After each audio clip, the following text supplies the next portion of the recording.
Do you know what the word grief means? Hi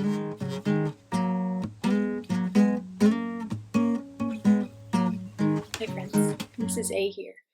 Thank you so much for joining me today. If you haven't already checked out last week's episode all about kindness and my other read aloud also about kindness, I would encourage you to do that first. If you've already seen those, make sure you've hit that red subscribe button as well. You can even like this video to let me know you watched them. At the beginning of this episode, I asked if you knew what the word grief meant. And that's because today's book is a bit about grief. And grief is what we may feel when we lose someone special to us. It may be a beloved pet. It may be a friend or a family member. Someone who has passed away, died. We may feel grief when we are living in a world without them. Now, grief can look a lot of different ways for all of us different people. We may need to take time to rest. We may want to take time to remember or celebrate the person who has passed on. And no matter how you're feeling during a time of loss or after you lose someone special to you, that's okay. All the different feelings you may experience or feel are all natural. Grief looks a lot of different ways for a lot of different people. Now, in my recent episodes, we've talked a lot about kindness. And when we think about grief, it's really important that we remember to be kind to ourselves, just like we practice being kind to others so often.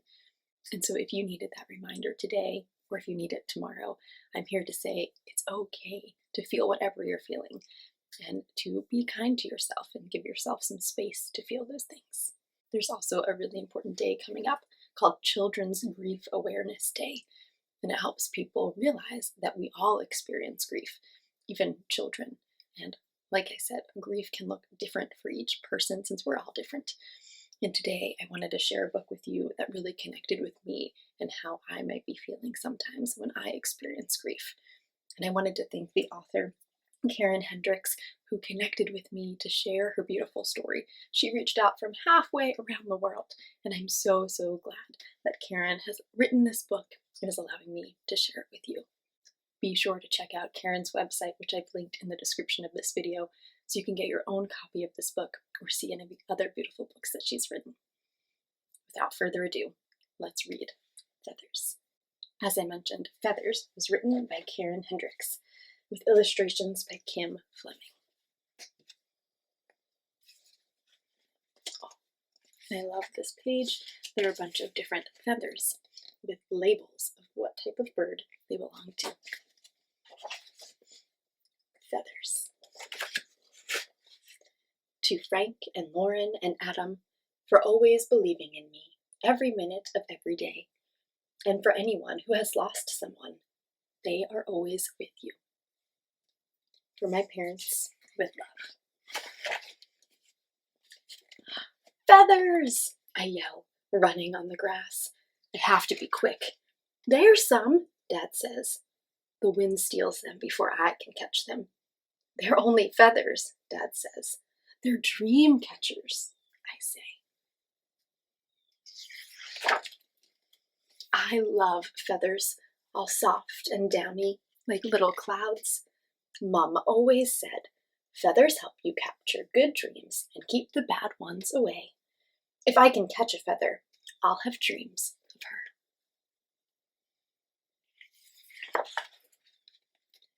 Dad grabs a butterfly net. This might help, he says. I really have to catch one so I can make a wish for Mom. I'll give you a hand, he says. I love that our characters are working together to catch a feather to remember Mom. Feathers delicately float and glide in the garden. We chase feathers as they dance and dart and dash. Dad picks me up.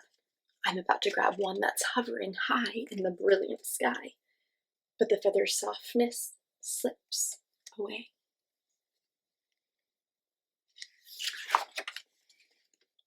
One powdery soft feather floats, twirls, swirls near our veranda, flitting near the front door.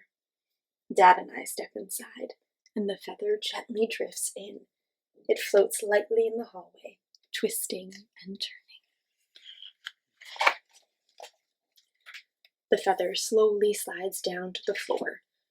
As I tiptoe near, it slips into my bedroom. My fingers grasp at the feather. I hold my breath. My feather waits patiently. "Dad, it's my wish feather," I say. I gently place my dream treasure under my pillow. Dad hugs me tight. He knows what I want most of all. Sometimes, when we're feeling grief or missing someone we love, a big, tight hug or squeeze might feel good. Other times, having a treasure, like a feather, might be what we need. That night, after our snuggly bedtime stories, Dad holds me close. Mom's star is shining brightly in the sky tonight. Sweet dreams. As I sleep, I see her smiling face, her hazel eyes that sparkle with love, her golden brown curls that are just like mine. I feel her soft kisses, her gentle hands on my face. I smell her perfume. I hear her laugh. I feel her hand in mine. She is with me here in my dreams. Have you ever dreamed of someone special to you? Someone who may no longer be with you on earth? It's a really special and sweet way to remember or connect with someone who's passed. In the morning light, I don't want to wake. I try hard to stay with her a little longer. Slowly, reluctantly, I wake from my deep sleep. How do you think our character is feeling? Having to wake up from their dream where they feel connected to their mom. Sad to go. Mom promised to always be with me in my dreams, and now she is. The end. Friends, thank you so much for listening to Feathers. If you or someone you know is grieving or missing someone they love, hopefully this book can be a gentle and kind reminder that it's okay to feel whatever you feel. And sometimes it's helpful to remember those special people in your own unique way. Before you go, I want to let you know that I love you because you're you, not because of what you do. And I can't wait to see you next time.